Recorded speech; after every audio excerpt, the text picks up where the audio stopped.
Maimouna Bousso Dieng gis nañ ne si fan yi nu génn cour de justice de la CEDEAO dafa digle ne que parrainage bi dañ ko war a daxal bu jur coow lu bari si réew mi ba si juriste yi sax di si werante yow la moo si sa gis-gis. waaw donc damay commencer rek pour mettre en garde ñu wax naan CEDEAO du interférer ci ay affaire nationale wala ci ay affaire de souveraineté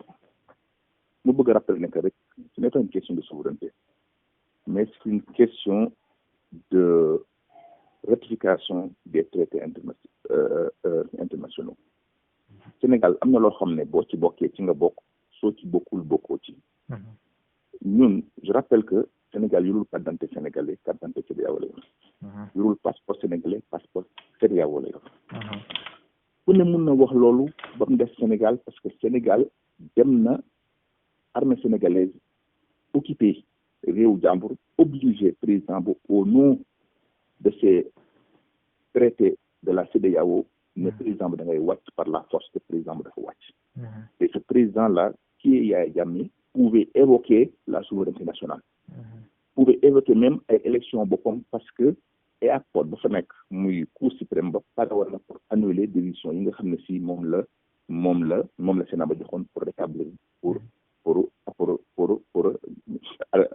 rétablir Yaya Jammeh. mais CEDEAO dafa bañ en tant que justice communautaire mais aussi en tant que entité communautaire.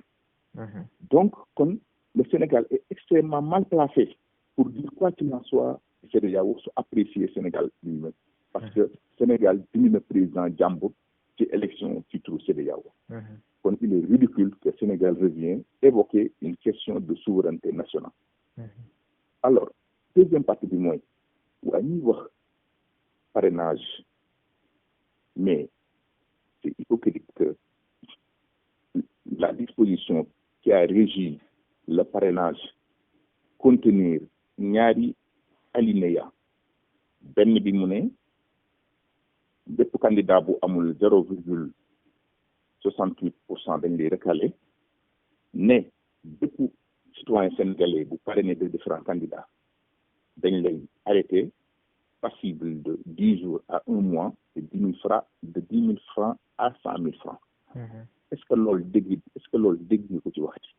Pourtant il y a 758 000 Sénégalais qui ont parrainé plus de 2 candidats. Pourtant Macky Sall waxatu ci justice waxu ci code électoral wala benn acteur politique waxatu ci. comme si daal loi bi c'est valable d'une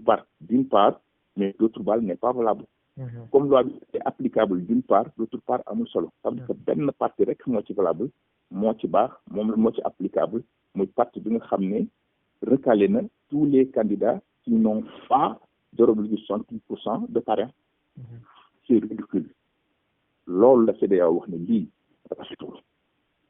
naka la président boo xam ne moo yor ministère de l'intérieur yor l'ensemble des données ba noppi nekk juge et partie ba noppi imposer ne il faut que nit ñi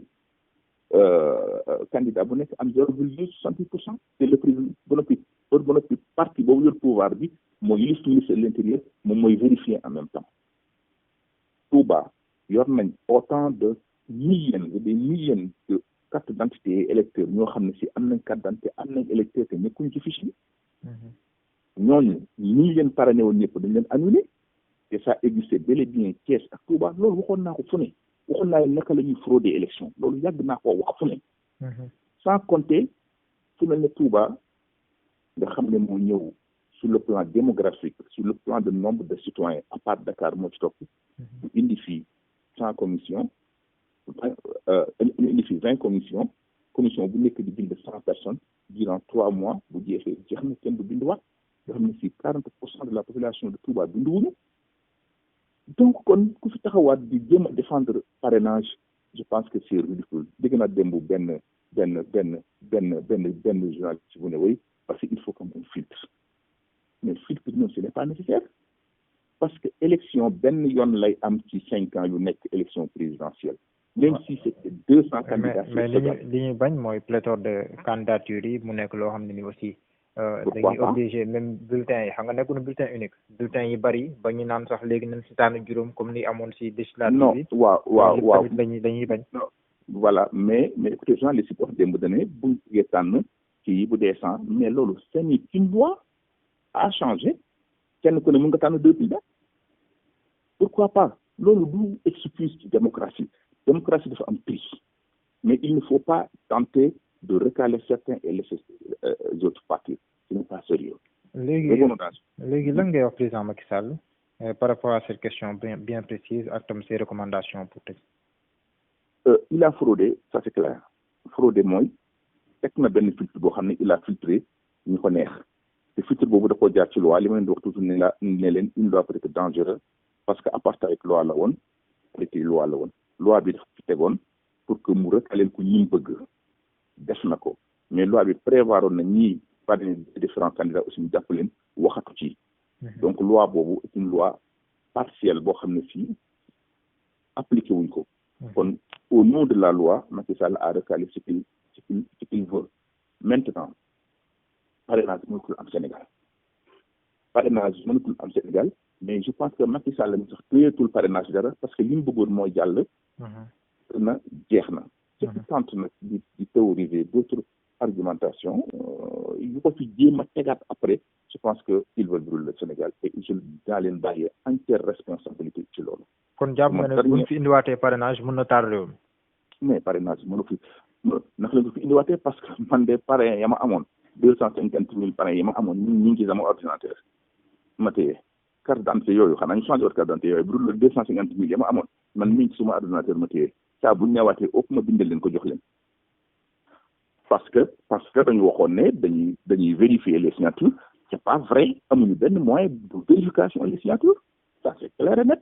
250 000 parrain yooyu ñu ngi ak man keneen a ngi ci parrain keneen a ngi ci parrain un deux ñoo ngi génne seen i parrain ce n'est pas sérieux ce n'est pas faisable xam nañ ko bu baax bu faisable woon kon ñoom sénégalais yi parrainé des fois ñu mën leen jàpp mais xamuñ sax fan lañ leen di fekk donc bu ñu fooyee Sénégal daal Sénégal nous appartient tous je pense que calmer ak bañ a déstabiliser le Sénégal pouvoir moo ci war a njëkk liggéey ñëpp fekk ko ci. jërëjëf sëñ Modou Bousso Dieng. maa ngi lay gërëm di la sant.